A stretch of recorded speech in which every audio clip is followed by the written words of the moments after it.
Assalamualaikum warahmatullahi taala wabarakatuh. Selamat tengah hari. Hari ini kita bertemu lagi dengan sesi live Dr. Lin. So harapnya semua mami sihat-sihat semua dan insya-Allah kita live pun tak panjang, macam 20 hingga 30 minit sahaja. Hari ini Dr. Lin nak berkongsi tajuk agak penting. Sebabnya kebelakangan ni kita asyik dengar tiba-tiba baby meninggal mengejut kan. Kadang-kadang tu ada tu dia hantar dekat rumah pengasuh, baby tu sihat lagi, tak ada apa-apa tanda-tanda sakit ke demam ke. Lepas tu petang tu nak ambil dah biru, tiba-tiba biru kan. Ada yang macam tak tahu sebab, tiba-tiba pengasuh pun dah bawa pergi hospital pun tak tahu sebab kenapa dia meninggal. So kita nak berkongsi apakah punca kalau baby tu meninggal secara mengejut. So sebelum Dr. Lin nak teruskan live hari ni, boleh tak siapa-siapa komen jelas ke jelas suara Dr. Lin? Sebab takut macam biasalah kita tak dengar suara kan. Harapnya suara Dr. Lin jelas. Dan kalau boleh jangan lupa share live ni supaya lebih ramai yang dapat manfaat.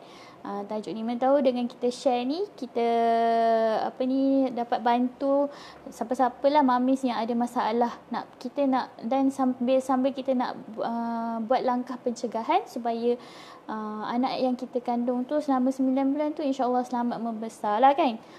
Kita tak naklah tiba-tiba kita dah lahirkan anak dengan susah-susah, tiba-tiba anak kita meninggal. Tu semua tu takdir lah Allah, takdir daripada Allah. Tapi kita sebagai manusia ni kita kena berusaha untuk membuat langkah-langkah pencegahan, tambah ilmu, especially kalau ibu-ibu muda kan, tak ada pengalaman lagi. So dengan perkongsian ni mana tahu kita boleh bantu mereka untuk tambah ilmu parenting kan.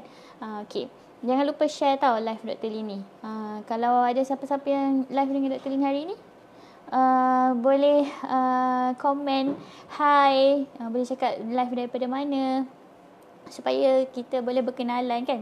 Kalau ada apa-apa soalan pun boleh komen di ruangan komen, dan apa-apa cadangan untuk tambah baik lagi boleh PM ke, boleh komen di ruangan komen. Okey. So sebelum Dr. Lin nak mulakan tajuk hari ni, tajuk kita adalah mati mengejut. Baby mati mengejut, apakah punca? So kalau dalam bahasa medikalnya dipanggil sudden infant death syndrome. Okey, SIDS. Sudden infant death syndrome ni adalah satu kejadian kematian di kalangan bayi. Biasanya berlaku di kalangan bayi yang berumur bawah setahun. Kematian mengejut ni kadang-kadang ada banyak punca dia, dan salah satu puncanya adalah SIDS, sudden infant death syndrome. So sudden infant death syndrome ni maksudnya kematian mengejut di kalangan bayi ni biasanya dia tiada punca, tiada explanation, tiada sebab kenapa tiba-tiba bayi tu meninggal. Yang ada adalah cuma teori-teori macam mana benda tu boleh terjadilah. Dan biasanya dia adalah diagnosis of exclusion. Maksudnya bila kita dah tak jumpa benda lain punca kematian bayi tersebut, barulah kita akan cakap bayi ni meninggal secara mengejut, ataupun dia panggil sudden infant death syndrome. Dan sudden infant death syndrome ni berlaku di kalangan 90% di kalangan kanak-kanak di bawah 6 bulan. So waktu 6 bulan pertama bayi tu sangat kritikal, sangat crucial. Kenapa dia kritikal? Sebab kalau mami semua nak tahu sebenarnya, baby kalau berumur antara 1 hingga 6 bulan, dia tak boleh bernafas melalui mulut. Sebab tu kita kena sangat jaga hidung dia. Sebab baby berumur 1 hingga 6 bulan, dia hanya boleh bernafas melalui hidung. Kalau hidung dia tersumbat ataupun tiba-tiba kita tertindih, muka dia tertutup bahagian hidung, dia tak boleh nak bernafas. So memang sangat bahaya kalau baby ada hidung tersumbat, baby sesama ke, kena bawa jumpa doktor lah. Okey. Sebab kita takut kejadian-kejadian macam ni, kejadian sudden infant death syndrome. Dan paling tinggi, umur yang paling tinggi terkena sudden infant death syndrome ni ada 60% di kalangan baby yang berusia 2 hingga 4 bulan. Okey. Kenapa, macam mana dia boleh berlaku? Macam yang doktor ni cakap, dia unexplained, tak ada punca. So antara teori-teori yang dibuat oleh doktor-doktor ataupun pengkaji ni adalah dia cakap ada 3 benda yang boleh, tiga keadaan yang boleh menjadikan sudden infant death syndrome ni bila dia berlaku serentak. Yang pertama adalah baby itu sendiri. Baby itu sendiri dia ada masalah di bahagian brainstem, bahagian otak. Dia tak ada macam kalau baby yang normal, yang sihat, dia ada dekat bahagian otak dia tu, dia akan bertindak balas bila dia tak cukup oksigen dalam badan. So kalau waktu dia tidur tu, kalau dia tak cukup oksigen, dia akan terjagalah, macam tak cukup nafas kan. Macam kalau dia kalau oksigen tak cukup dalam darah, maklumat tu dia akan hantar dekat brainstem tu, dia akan menyebabkan baby tu tersedar. Tapi bila baby yang ada masalah di brainstem ni, bila kandungan oksigen dia kurang, dia tak ada tindak balas. So dia tak hantar maklumat tu dekat otak dia. So dia tak automatically badan dia tak boleh nak detect bahawa dia tu kurang oksigen dalam darah. So tu satu keadaan. Yang biasa yang terjadi ni, biasanya baby yang dia suka mak dia suka letak anak dia tidur meniarap. So macam bila dia tidur meniarap atas perut tu, dia ada tendensi, dia ada kecenderungan untuk muntah, tercekik. Lepas tu hidung dia pun tertutup. Macam doktor ni cakap tadi, baby 1 hingga 6 bulan dia tak boleh bernafas melalui mulut. Sebab lidah dia tertutup. Lidah dia akan menutup tulang rawan bahagian larynx tu untuk sekat daripada susu tu masuk ke bahagian hidung dan tersedak lah. Ya Allah, memang buat automatik. Dia nak memudahkan penyusuan baby. Okay. So bila dia makin besar, dia dia punya membrane tu akan terbuka lah, dan dia baru boleh bila dia berumur 6 bulan ke atas tu, dia baru boleh mula bernafas melalui mulut. Okey. Dan keadaan ketiga biasanya terjadi pada usia 6 bulan ke bawah. Sebab tadilah, sebab ketidakupayaan baby nak bernafas melalui mulut. Okey, so ni antara 3 teori lah macam mana sudden infant death ni boleh terjadi. Kematian mengejut ni boleh terjadi. So apa yang meningkatkan risiko sudden infant death ni? Antara risiko-risikonya, bayi lelaki lebih tinggi terkena sudden infant death berbanding dengan bayi perempuan. 60% lebih tinggi lah. Yang kedua, biasa baby pramatang yang lahir bawah 37 minggu. So paru-paru dia pun tak matang dan dia punya organ lain pun kurang matang. So dia agak lambat sikit lah dia nak bernafas melalui mulut. Jangan lupa share tau. Siapa-siapa yang live dengan Dr. Lin, say hi. Dan jangan lupa share live ni supaya lebih ramai yang dapat manfaat. Okey. Yang ketiga, faktor risiko adalah baby yang kurang berat badan dari 2.5 kilo. Kalau baby yang less than 2.5 kilo, dia ada risiko lagi untuk terkena sudden infant death lah. Yang keempat, kalau baby kembar. Yang kelima, kalau baby tu macam abang ataupun kakak dia tu ada yang pernah ada meninggal dunia disebabkan oleh sudden infant death. So ada juga risiko. Anak-anak yang seterusnya tu tinggi risiko juga. Okey, yang keenam adalah kita meletakkan baby tu tidur secara meniarap. So macam doktor ni cakap tadi, bila baby tidur meniarap, dia ada kecenderungan untuk tercekik, muntah, tertutup bahagian hidung. So adalah lebih baik kalau kita letakkan baby tu tidur secara menelentang ataupun tidur macam atas belakang dia, tidur atas tulang belakang. Ataupun kalau kalau tak nak bagi dia tersedak ke, boleh tidur ke bahagian kiri ataupun bahagian kanan. Kita sendal dengan bantal lah baby tu. Okey, jangan letak dia meniarap. Okey. Yang ketujuh adalah keadaan bilik ataupun keadaan ruang tidur dia tu yang terlalu panas ataupun banyak sangat selimut tebal kat sekeliling dia, banyak patung-patung, banyak soft toys kan. Tu bahaya sebabnya macam dia ada tendensi untuk tertutup hidung baby. Bila tertutup hidung baby, kalau baby yang ada masalah di brainstem tu, dia punya oksigen dalam darah rendah pun dia tak boleh nak detect. Kalau baby normal, dia akan boleh macam tersedar lah. So kalau baby tu tak normal, dia jadi tak boleh nak detect lah bila dia kandungan oksigen dalam darah dia rendah. So tu antara risiko untuk terkena sudden infant death. Okay. Macam mana kita nak elak benda-benda ni? So macam mana kita nak elak? Kita prevention is better than cure lah kan. Sebab kita tak nak lah dah penat-penat lahirkan anak, lepas tu tiba-tiba anak kita meninggal, na'udzubillah kan. So antara cara untuk kita halang perkara ni terjadi ialah kita kena biasakan letak anak tu tidur menelentang, tidur atas belakang dia. So lepas tu kita kena pastikan tilam yang kita letak baby tu, dia adalah tilam yang kejap. Maksudnya dia tak terlalu lembut, dia tak terlalu keras.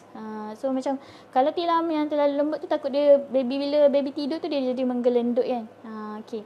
So kita tak nak dia macam tu. So kita kena pemilihan tilam yang betul pun sangat penting. Kena letak dia atas tilam yang kejap. Lepas tu kena elakkan terlalu banyak selimut, barang-barang mainan dekat sekeliling katil bayi ke. Kita kena letak jauh-jauh sikit. Bantal pun kita kalau boleh tak perlu guna bantal pun. Sebab lagi bagus kalau tak guna bantal. Kita elakkan selimut yang terlalu tebal sebab kita tak nak baby tu terlalu panas. Bila baby terlalu panas pun dia boleh menyebabkan sudden infant death lah, overheated. Suhu baby ni dia tak boleh terlalu sejuk, tak boleh terlalu panas. Dia kena sedang-sedang. Okey. Lepas tu kalau boleh elakkan orang yang merokok tu duduk dekat dengan baby kita. Kalau suami nak merokok, pergi keluar. Kalau tetamu pun jangan bagi dia masuk dekat dengan baby. Sebab asap rokok tu sendiri pun boleh meningkatkan punca kematian bayi. Okey, so kita kena hindarkan orang-orang yang hisap rokok. Jangan bagilah dekat dengan anak kita. Okey, kalau dia nak sentuh pun kena tukar baju dulu ke. Kalau ayah tu hisap rokok pun, hisap jauh-jauh, jangan hisap dekat dengan baby. So, kalau sayang anak, jangan hisap dekat anak-anak lah. Sebab asap rokok tu sendiri pun boleh menyebabkan kekurangan oksigen dalam darah baby kan. Kalau baby tu dia abnormal, dia susah lah nak detect oksigen dia tu rendah. So boleh menyebabkan kematian. Dan asap rokok tu juga pun boleh menyebabkan macam-macam jenis penyakit jugalah kepada baby. Alergik. So banyaklah kemudaratan berbanding kebaikan. So kalau boleh ayah-ayah yang hisap rokok tu duduk jauh. Sebab kalau kat Malaysia ni jarang lah ibu-ibu tu yang hisap rokok. Bukan tak ada tapi jarang sangat. So macam kalau mengandung, kalau wanita hamil yang hisap rokok, dia akan meningkatkan lagi risiko untuk sudden infant death ni lah.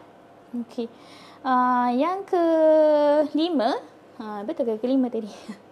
Yang kelima ialah tingkatkan penyusuan dada, susu dada. So susu dada ni memang Allah jadikan sangat bagus. Dia ada protection, dia ada antibody. Dia lagi cepat hadam berbanding dengan susu formula lah. Kecuali lah kalau memang ibu tu sendiri memang dah buat macam-macam, susu tak keluar tu tak ada masalah lah. Macam tak ada rezeki baby. Tapi kalau kita ada kemampuan untuk menyusu penuh baby 6 bulan pertama tu, InsyaAllah akan lagi tinggi kebaikan pada anak-anak kita lah.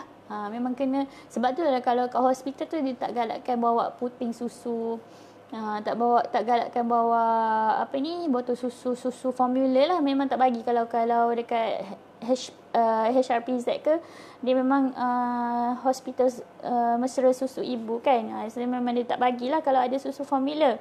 Sebab kita nak galakkan anak-anak ni diberi susu ibu, especially 6 bulan pertama.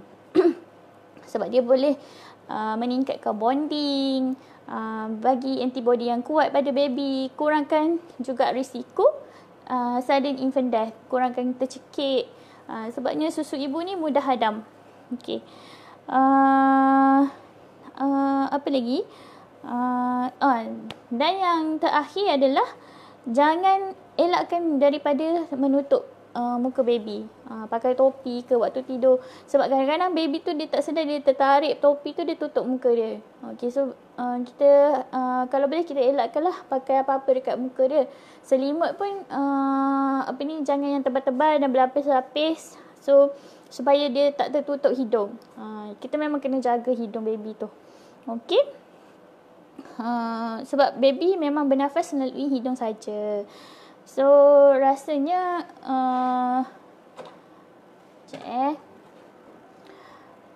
apa lagi yang Dr. Lee nak kongsi?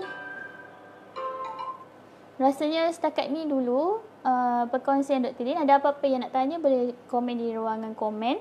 So pentinglah kita untuk jaga keselamatan anak-anak kita. Elakkanlah daripada buat apa yang boleh menyebabkan sudden infant death ni, macam pakai selimut tebal-tebal, asap rokok, guna anak-anak patung tu pun kalau time dia tidur letak jauh-jauh. Lepas tu lagi satu, ibu-ibu ni dia biasanya dia suka menyusu sambil tidur.